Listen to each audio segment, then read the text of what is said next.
Saludos amigos, buenas noches. Una vez más llegamos hasta sus hogares en ocasión de presentarles su programa El Pueblo Cuestiona.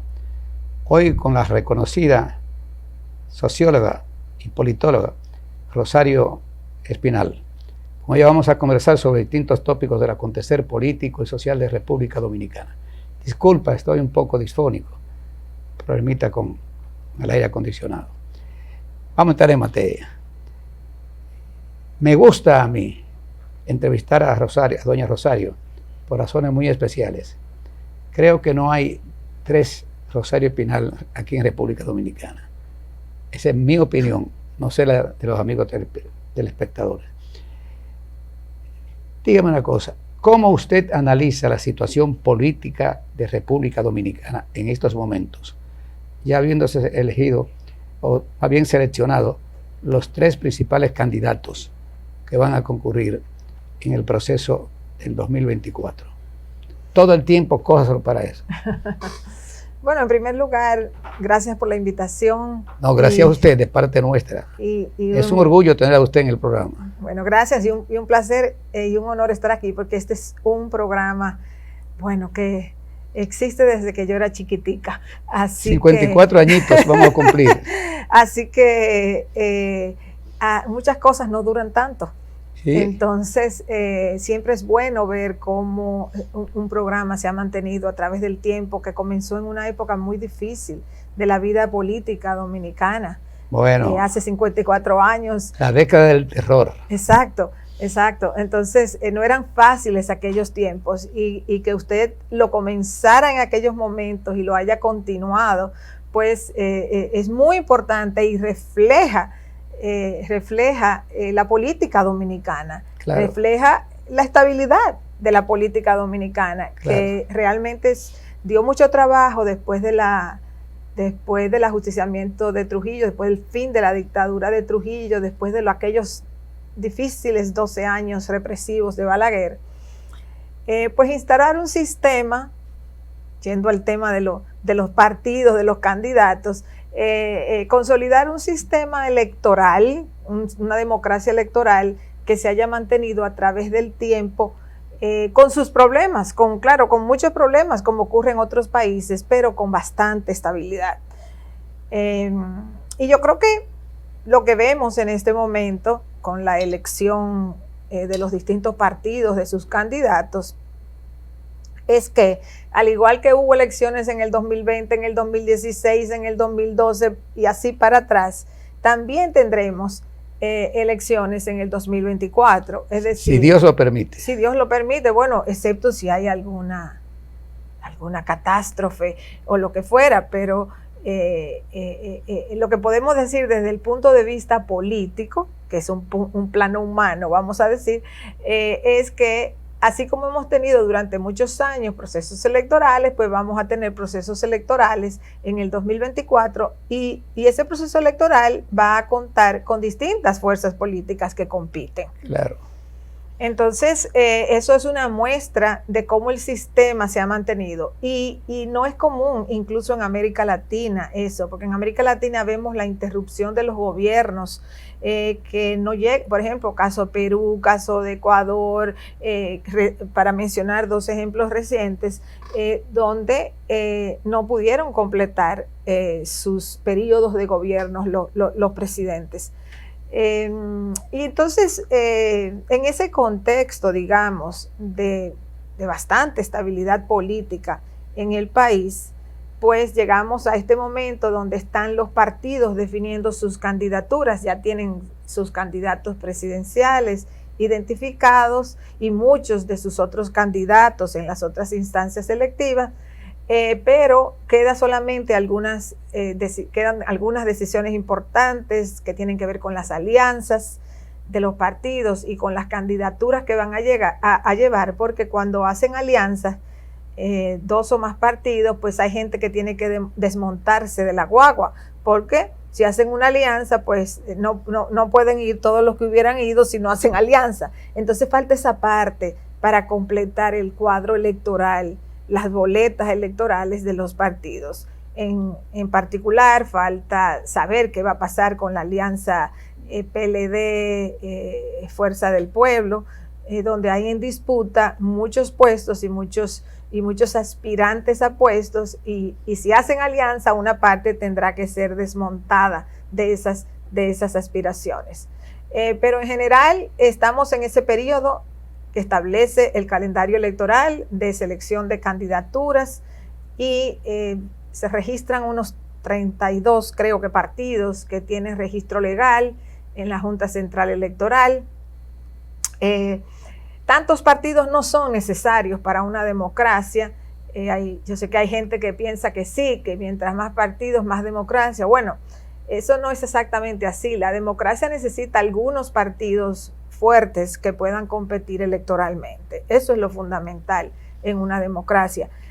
Como sabemos, pues muchos partidos pequeños se forman en la República Dominicana más bien por disputas que se salen de un partido grande y forman su partido pequeño, o porque tienen intereses específicos, porque quieren negociar con esos partidos pequeños, porque son quizás figuras caudillistas que quieren tener poder sobre su organización pequeña y no entrar a una grande, donde la lucha política es mucho más compleja. O sea, hay diversas razones de por qué hemos llegado a un punto donde hay tantos partidos registrados legalmente en la Junta Central Electoral. La mayoría de ellos no son electoralmente competitivos, lo cual los lleva a tener que aliarse con otros para poder sacar algunas posiciones.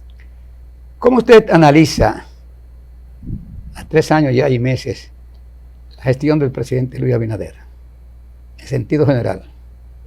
Sí, en sentido general, a mí me parece que la gestión del presidente Abinader ha ido bien. O sea, ha ido bien como iban las otras. No es que, o sea, yo sé que cada gobierno quiere decir que es mejor que el anterior. Claro. Y sé que hay una disputa en la narrativa política sobre quién es más o menos corrupto, y que la corrupción, o sea, la oposición a la corrupción que se identificó en los gobiernos del PLD fue una razón fundamental para que el PRM ganara. Y eso ha ocurrido con mucha frecuencia en la República Dominicana. Recordemos la campaña, por ejemplo, de Salvador Jorge Blanco, la campaña de Mano Limpia, atacando al gobierno de su propio partido, claro, que era el de Antonio Guzmán. O sea, el tema de la corrupción ha sido una constante en la política dominicana. Y en todos los gobiernos, cuando ya van en declive, en decadencia, ya para salir, pues aumenta aún más la controversia sobre la corrupción. El tema de la corrupción es fundamental para el PRM, porque el PRM tiene que contenerla. O sea, tiene que contenerla porque ese fue su principal tema para llegar al poder en el 2020. Por otro lado, la tentación de la corrupción es muy alta, porque es la forma en que hay segmentos privados y de políticos y de funcionarios a través del cual captan recursos desde el Estado mismo, ya sea dando facilidades a empresarios privados de contratos, de importaciones, de lo que fuera. Entonces, la corrupción ha acompañado la vida política dominicana por mucho tiempo, al igual que en muchísimos otros países, sobre todo países subdesarrollados, donde no hay sectores en la economía privada lo suficientemente fuertes por sí mismos para crear suficiente riqueza en la sociedad. Si el sector privado no crea suficiente riqueza en la sociedad, entonces hay más candidatos a succionar riqueza desde el Estado. Ahora bien, cada gobierno que llega al poder aquí necesita hacerlo mejor que el anterior. Sí. Eso es un desafío. Lo anuncia primero. Si uno mira cómo llega cada gobierno aquí, cada gobierno llega anunciando que va a mejorar esto, lo otro, un conjunto de cosas. Y con el tiempo se va degradando su accionar. Y ese es un riesgo que corre el PRM, que corre Abinader. Esta campaña va a ser una prueba para el gobierno. si siempre en las campañas, pues los funcionarios públicos, el gobierno se desborda con el abuso de los usos de los recursos públicos. Entonces el gobierno tiene un gran desafío ahora mismo para controlar un desborde del clientelismo y de la corrupción en el proceso de campaña electoral. Pero lo importante es que el país, a pesar de los problemas, porque cuando digo esto, yo no estoy diciendo que no hay cantidad de problemas, aquí hay muchos problemas, aquí hay muchos problemas de desigualdad social, desigualdad económica, delincuencia. Ahora mismo hay un problema de inflación acumulada por la pandemia y la guerra en Ucrania. No sabemos si la guerra ahora en el Medio Oriente también va a tener un efecto inflacionario, eso todavía no lo sabemos, pero bueno, hay muchísimos problemas. El mal estado de la educación dominicana, de los servicios de salud, o sea, hay muchos problemas. Y los gobiernos, por un lado, han fallado en mejorar sustancialmente diversas áreas de políticas públicas, pero por otro lado han sido capaces de mantener esta relativa estabilidad económica y política que ha sido muy importante para la República Dominicana, porque todos los problemas se agravan si hay inestabilidad. El desafío dominicano es cómo mejorar las políticas públicas con estabilidad. Porque si viene un periodo de inestabilidad económica y o política, entonces se agravan todos los problemas.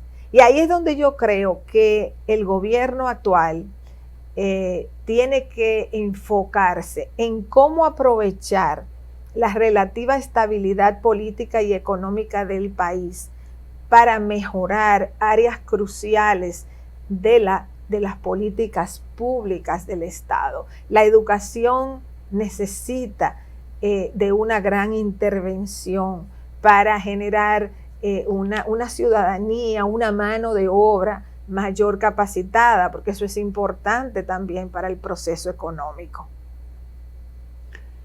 Hay casos que pudieran tal vez entorpecer las elecciones, que es la situación haitiana.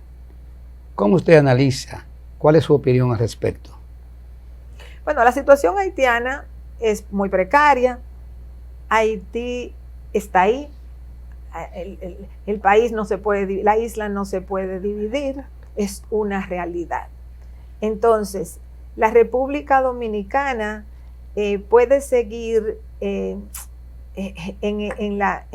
el caminito que ha escogido, que es de, bueno, vamos a poner muchas fronteras, vamos a poner muros, vamos a cerrar la frontera, vamos a limitar acceso.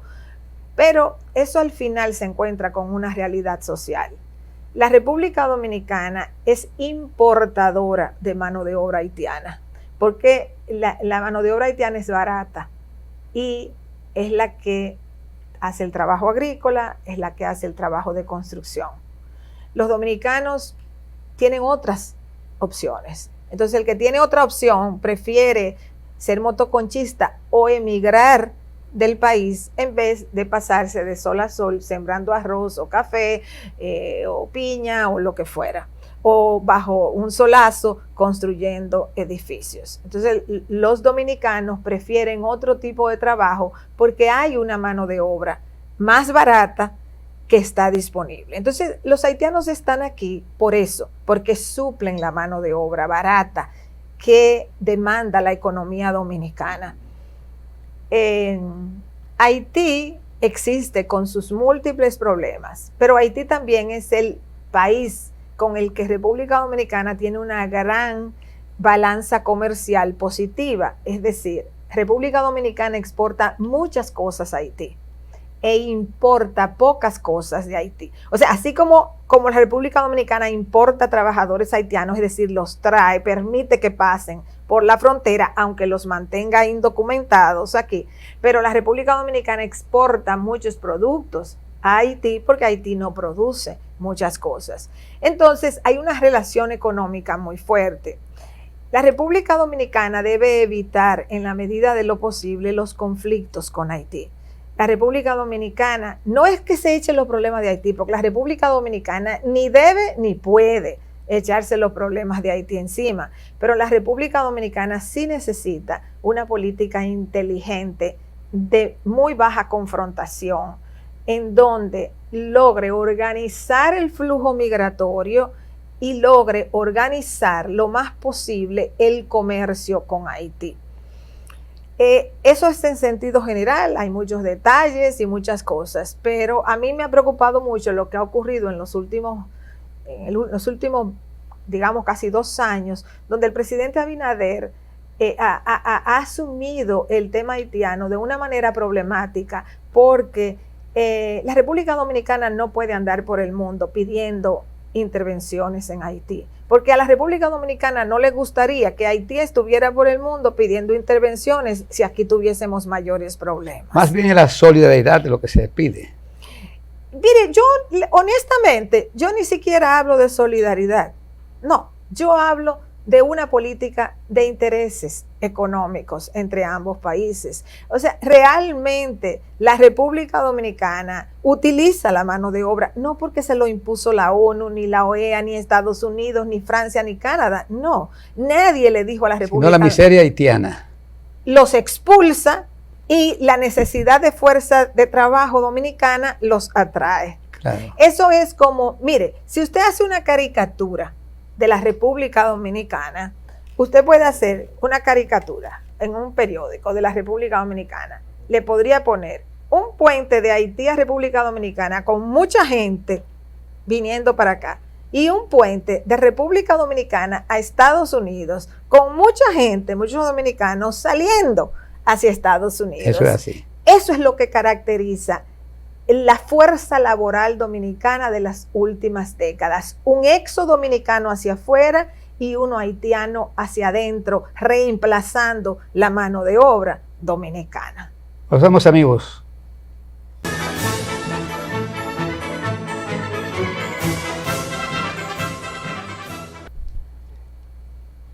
Licenciada o doctora, ¿verdad? El jueves pasado, el presidente de la República, Luis Abinader, se entrevistó con el presidente de los Estados Unidos.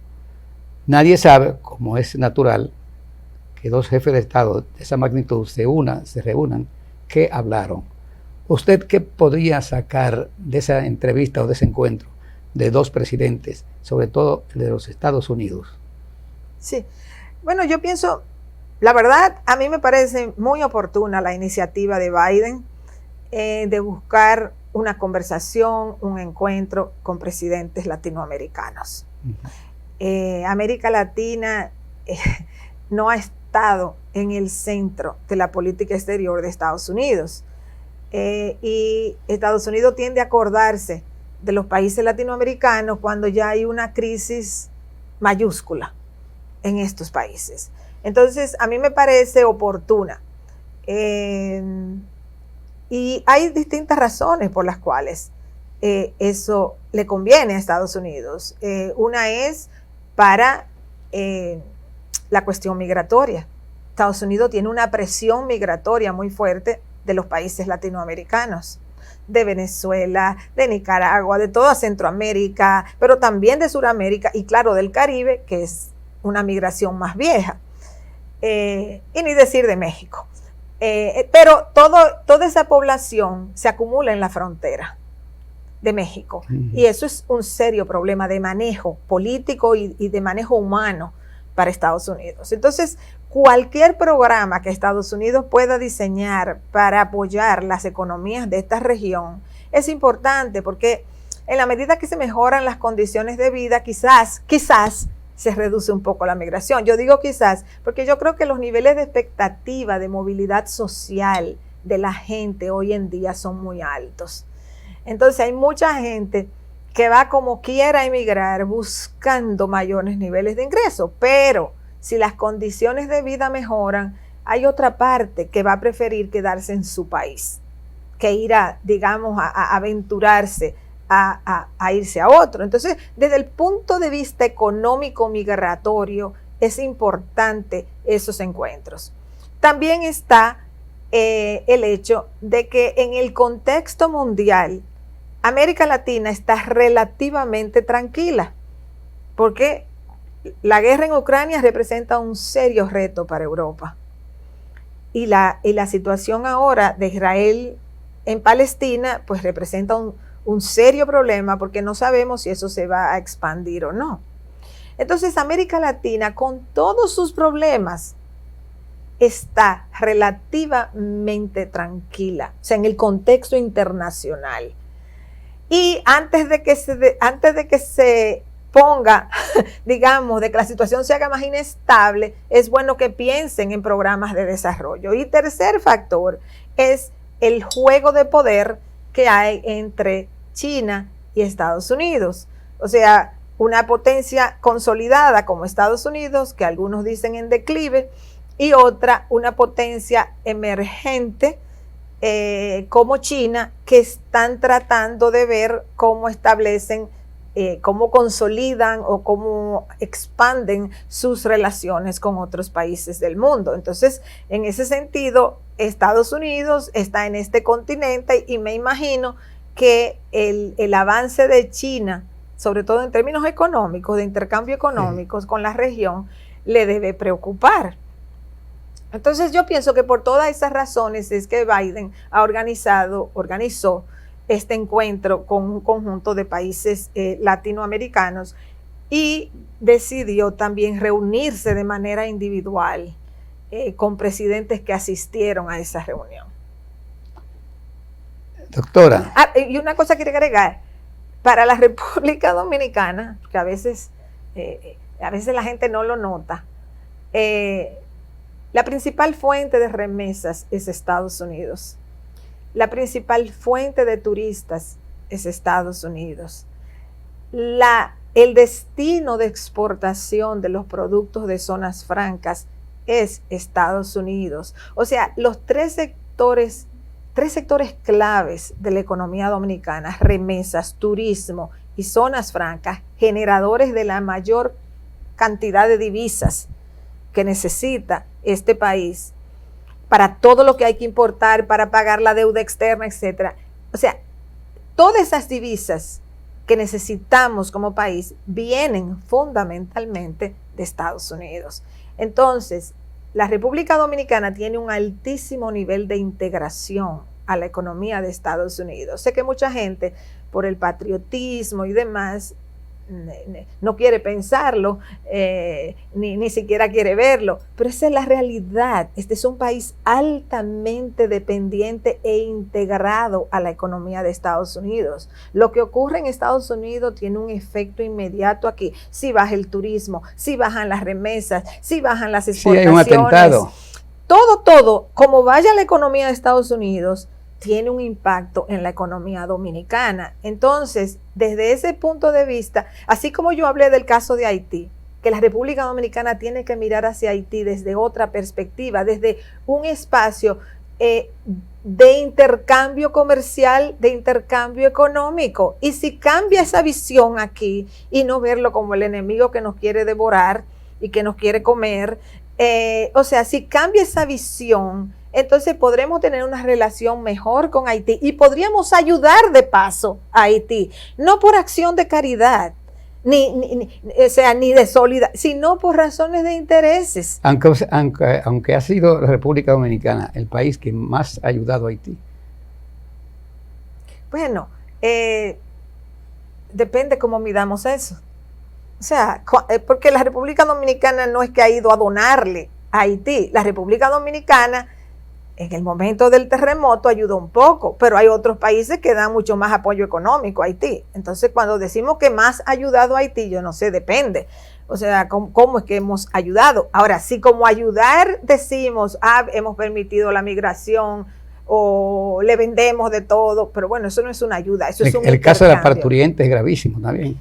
Bueno, mire, lo que sucede con las parturientas es que muchas de las parturientas en los hospitales no son haitianas que vienen de Haití 3 días a dar a luz. Son haitianas que viven en la República Dominicana. Claro, lo presentan como es que estamos ayudándolo porque dejamos las parturientas. Es que viven aquí. Eso es como que los niños van a la escuela, los niños de haitianos. Bueno, si usted permite una migración de X el estimado, digamos, menor es 500,000 y hay gente que lo sube muchísimo. Yo no sé exactamente, pero vamos a decir un mínimo de 500,000 adultos haitianos en la República Dominicana. Hay gente que dice que es 1 millón, que 2 millones, que 8. Yo he oído todo número, todo tipo de número. Bueno, pero ponga que son 500,000 o que es 1 millón. Si usted tiene esa población aquí, los inmigrantes están en edad reproductiva, se van a reproducir. Entonces van a tener hijos. Vamos a tener siempre entonces parturientas. Claro que sí, y cada día más parturientas. ¿Usted sabe por qué? Porque la población inmigrante haitiana es grande, pero además, porque la población dominicana tiene más recursos y evita ir a los hospitales públicos. Prefiere ir a una cliniquita que ir a un hospital público, la población dominicana. Entonces, cada día las estadísticas de haitianas en los hospitales, pero no solamente parturientas, todo tipo de enfermedades, o sea, no que el parto es una enfermedad, sino que me refiero que todo tipo de situación de salud, la gente va a recurrir, los haitianos que viven aquí van a recurrir ahí y sus hijos van a recurrir, van a ir a asistir a las escuelas públicas. Entonces, lo presentamos eso como el desastre o como el acto de caridad. No, es que están aquí trabajando. ¿Y qué vamos a hacer? Los inmigrantes en Estados Unidos o en Francia o en cualquier lugar dan a luz en esos países. Sí, eso es verdad. Entonces, eso es verdad. Son muchas las mujeres dominicanas que van a dar a luz a los Estados Unidos. Pero no solamente las que van a dar a luz, no son la mayoría. La mayoría son las que emigraron, legal o ilegalmente. La mayoría de todos los inmigrantes, no solo dominicanas. O sea, todos los inmigrantes, legales o indocumentados en Estados Unidos, dan a luz allá. Lo mismo en Francia, lo mismo en Inglaterra, lo mismo en Canadá, lo mismo en España. En España, lo mismo los nicaragüenses en Costa Rica, lo mismo los venezolanos en Colombia. O sea, donde fueron los inmigrantes y tuvieron hijos, ahí están. Entonces, eso es una también manipulación de datos, de presentarnos como que es que todas esas haitianas vienen de Haití. ¿Que pase una parte? Supongo que sí. ¿Usted considera que viven aquí? Yo considero que viven aquí. Muchas de esas haitianas. Por ejemplo, si usted ve las estadísticas que da el Servicio Nacional de Salud, usted se va a encontrar con los hospitales en la provincia de Altagracia, en el Ceibo. Si una persona cruzó para República Dominicana de Haití a dar a luz, una mujer, ¿usted cree que se va a ir a la provincia de la Altagracia a dar a luz? No, se queda en Dajabón o en Elías Piñas o en Jimaní, o sea, se queda cerca del lugar de paso. Pero si usted ve las estadísticas, se va a dar cuenta que en la Altagracia hay muchas en las estadísticas, hay muchas mujeres que dan a luz en los hospitales públicos de origen haitiano, y en el Ceibo, y en San Pedro de Macorís, y en Santiago, o sea, en provincias que ni siquiera son fronterizas. Ya eso de entrada le dice a usted que esas mujeres no cruzaron en un autobús ayer para dar a luz la semana que viene, sino que esas son mujeres que viven aquí, haitianas. Entonces, la situación haitiana es bastante crítica y bastante importante porque están ahí. No vamos a hacer desaparecer Haití. Entonces, como no podemos hacer eso, tengamos la política más inteligente posible, porque desatando la tensión y el odio no vamos a llegar a buen puerto. Bueno, a doña Rosario se le puede hacer cualquier tipo de pregunta. Guerra entre Rusia y Ucrania y guerra en el Medio Oriente. Analícenos eso. Bueno, la primera, la de Rusia en Ucrania, realmente, si nos remontamos al 1989, cuando cae el muro de Berlín y luego ya se desploma la antigua Unión Soviética, Rusia perdió muchos países, muchos territorios que controlaba, o sea, toda Europa Oriental y los países limítrofes, que Estonia, Lituania, todos esos territorios, Georgia, que estaban, o sea, son fronterizos con Rusia, más Polonia, la República Checa o Checoslovaquia en aquel momento, Hungría, Rumanía, o sea, todo eso era parte de la Unión de Repúblicas Socialistas Soviéticas, de la antigua Unión Soviética. Pierde todo eso al caer el muro de Berlín y al comenzar ese proceso de transformación en Rusia, Rusia no pudo sostener todo ese imperio que tenía. Entonces, ¿qué sucede posteriormente? Que esos países buscan desesperadamente su integración a la Unión Europea y a la OTAN. Y muchos entran a la Unión Europea y a la OTAN. Algunos han entrado totalmente, usan el euro, otros no han logrado. Por ejemplo, Hungría sigue usando su moneda, no ha podido entrar totalmente a usar el euro. Entonces, llega Putin y comienza a concebir un cierto restablecimiento de una Rusia, lo que llaman la Federación Rusa, por lo menos de reconquista de países limítrofes. De lo que perdió. Por lo menos una parte de lo que perdió. Entonces, es en ese contexto que se enmarca el tema de Ucrania. Se puede decir, vamos a decir, los prorrusos dicen, es que Ucrania ya iba en vía de entrar a la OTAN y Rusia no podía permitir eso. Bueno, pero es que entraron a la OTAN otros países fronterizos con Rusia. Uno lo puede entender desde el punto de vista ruso. Ellos no querían que ninguno más entrara, y más uno que es tan rico en términos de producción de recursos naturales y demás. Entonces, eso es lo que lleva a esa situación, que si Ucrania se iba a ir con todos los demás, que se iba a entrar a la OTAN, que se iba a entrar a la Unión Europea, etcétera, etcétera, etcétera, y Rusia que no quiere más eso, o sea, Rusia que quiere parar el desangre, digamos, que sufrió con la caída del muro de Berlín, que se convirtió en el símbolo, digamos, de los cambios. Entonces, esa es la situación. Indiscutiblemente todo se enmarca porque OTAN, o sea, la cabeza, digamos, de la OTAN es Estados Unidos. Entonces, todo eso ya se enmarca en una confrontación entre Estados Unidos y Rusia. Pero el peligro y el miedo que sienten los europeos es bastante grande, porque los europeos tienen miedo de Rusia también.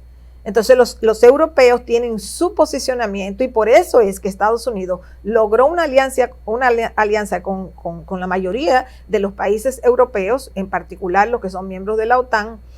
Hay algunos que se han resistido un poco más, pero bueno, en general Estados Unidos logró una gran alianza porque los europeos son los que están al lado, son los vecinos de ese conflicto. Entonces, Europa Occidental y Estados Unidos no quieren una guerra frontal con Rusia, y lo que se mantiene ahí es una guerra a largo plazo, es una guerra de desgaste. ¿A largo plazo? Sí, es una guerra de desgaste, lamentablemente. Bueno, ya va bastante larga, ya va para 2 años en febrero, y no le vemos el fin. O sea, no es una guerra que se resolvió, no ha sido una guerra que se resolvió en 3 meses. Ni una guerra que nos afectó a nosotros también.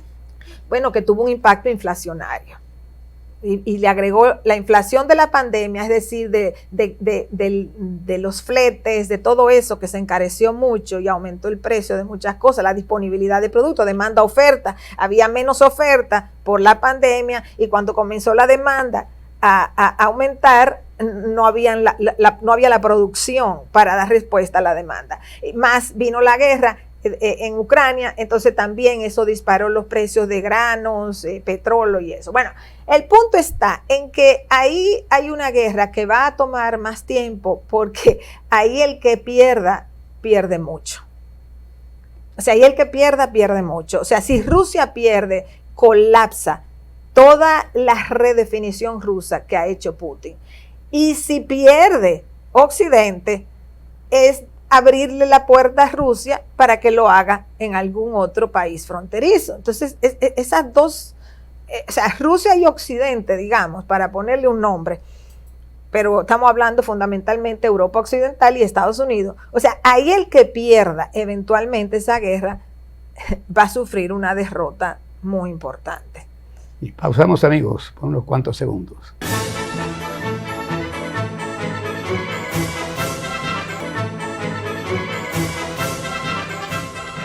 Continuamos, amigos, con este importantísimo programa con la señora Rosario Espinal. Hay un caso que me gustaría escuchar su opinión. ¿Por qué la mujer o a la mujer le da tanto trabajo los cargos públicos, o más que cargos públicos? Diríamos ir al Congreso, como diputada, como senadora, en fin. ¿A qué se debe eso? Bueno, para fines de los... El machismo dominicano. Simplemente para fines de los espectadores, porque en la parte anterior no me refería al conflicto ahora israelí-palestino, pero si no da el tiempo, no, me lo salto y voy a la pregunta que usted ha planteado. ¿Cómo no? Porque supongo que ya el tiempo del programa se está agotando. Bueno, mire, a las mujeres, ¿por qué le da tanto trabajo? Porque las mujeres estuvieron excluidas o estuvimos excluidas. ¿Cuántas mujeres presidentas en este país y en muchísimos países ha habido? Ninguna. Entonces, lo mismo. Mujeres con sobrada capacidad. Entonces, bueno, lo que pasa es que se pensaba antes que las mujeres no teníamos capacidad, que las mujeres lo que éramos emotivas, que las mujeres para lo que podíamos hacer era procrear, criar, atender los oficios del hogar, bueno, todo ese tipo de cosas. Esa es la visión, esa ha sido una visión dominante. Eso ha sido cuestionado a través del último siglo y pico, digamos a fines del siglo XIX, comenzó una ola sufragista cuestionando por qué las mujeres no podían votar, planteando temas de igualdad. Luego, en la década del 60 viene otra ola cuestionando la exclusión de las mujeres. Entonces ha sido una construcción de siglos de que la mujer está confinada, que la mujer para lo que sirve es para la procreación, para la crianza, para los oficios domésticos. Si se define a la mujer así, es muy difícil que se valide la presencia de las mujeres en el espacio público, que ha sido dominio de los hombres, la política, las empresas, todo lo que es espacio público ha sido el dominio de los hombres. Entonces, como desde hace 200 y pico de años hemos vivido bajo la Ilustración, que básicamente planteaba que todos los seres humanos somos iguales y nacemos iguales, a través de todos estos tiempos, pues las mujeres con altas y bajas hemos planteado que somos iguales, que claro, no es que nos reconozcamos que hay diferencias biológicas, claro que hay diferencias biológicas, no es eso lo que se niega. Lo que planteamos es que esas diferencias biológicas no pueden llevar a un bloqueo constante y casi total de que las mujeres no sirven para estar en la política, que las mujeres no deben estar en la política, ni en la cabeza, ni en la jefatura de empresas, etc. Entonces, eso es lo que se ha cuestionado. No es fácil, tomemos el caso dominicano. Nunca ha habido una mujer presidenta. Hoy, el día de hoy, no hace 5, ni 10, ni 30 años, hoy, en el gabinete presidencial, hay solo 2 mujeres. Una, ministra de la Mujer. Bueno, vaya, sería increíble que nombren un hombre en el Ministerio de la Mujer. Y otra en el Ministerio de Cultura. O sea, de 23 ministerios, solamente hay 2 mujeres. Y eso es una decisión del presidente. Eso no es que hay que ir a elecciones, que hay que buscar dinero para hacer campaña. Bueno, está la Procuraduría también. Bueno, si agregamos la Procuraduría, que a veces, o sea, es difícil determinar si va en el gabinete o no, pero vamos a agregarla. Si agregamos la Procuraduría, bueno, fue nombrada por el presidente. Son 24. Yo dije ahorita 23, 2 de 23. Entonces vamos a decir 3 de 24, agregando la Procuraduría. Como quiera, 3 de 24 es poco. Entonces, lo más que ha habido en este país, lo más que ha habido fue en el gobierno anterior, fue en un momento que hubo 4 ministras. Eso es lo más que ha habido en este país, 4 ministras. ¿Es porque las mujeres no tienen capacidad?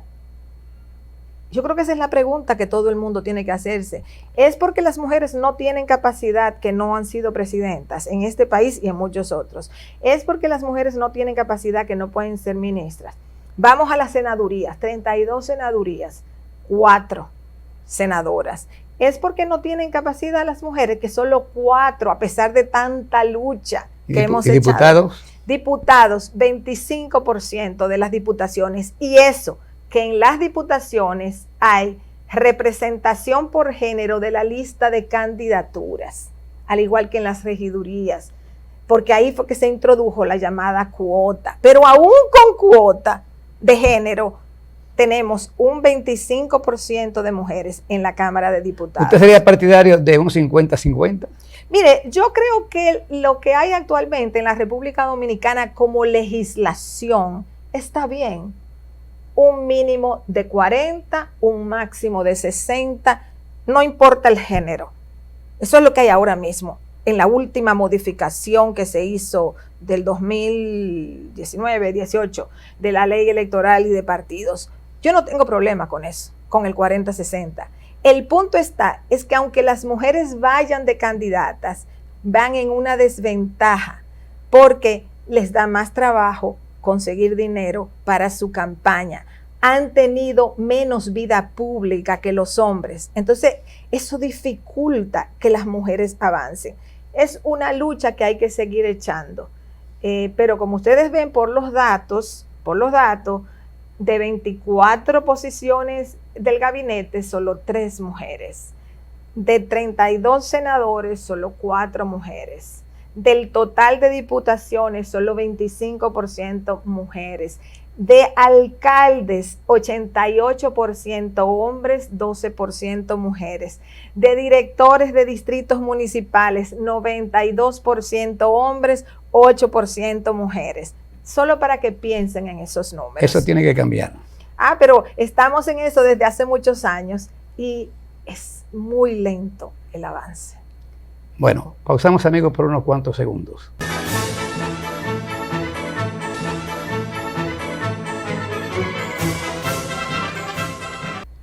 Finalmente, quisiéramos nosotros de usted un mensaje a la juventud dominicana, brevemente.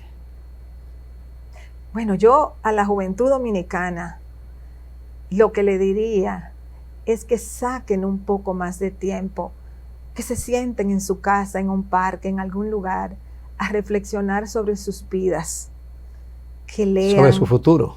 Sobre sus vidas presentes, futuro si les alcanza, pero por lo menos presente, que se alejen de las drogas, que se alejen un poquito de las redes también, para que tengan tiempo de reflexionar y de leer con tranquilidad. A mí me parece que el torbellino de las redes, el torbellino de las drogas, el torbellino de la vida actual, le presenta un gran reto a la juventud y los inclina o les facilita que tomen un camino que no es adecuado. Este país necesita talentos y este país necesita recursos y de la juventud depende su futuro. Bien, amigos telespectadores de República Dominicana y del exterior, acabaron de escuchar El Pueblo Cuestiona. Hoy nos honró con su presencia una mujer que vale por muchos dominicanos, que vale por muchos hombres. Esta es una palabra mía. Doña Rosario Espinal. Hasta la próxima.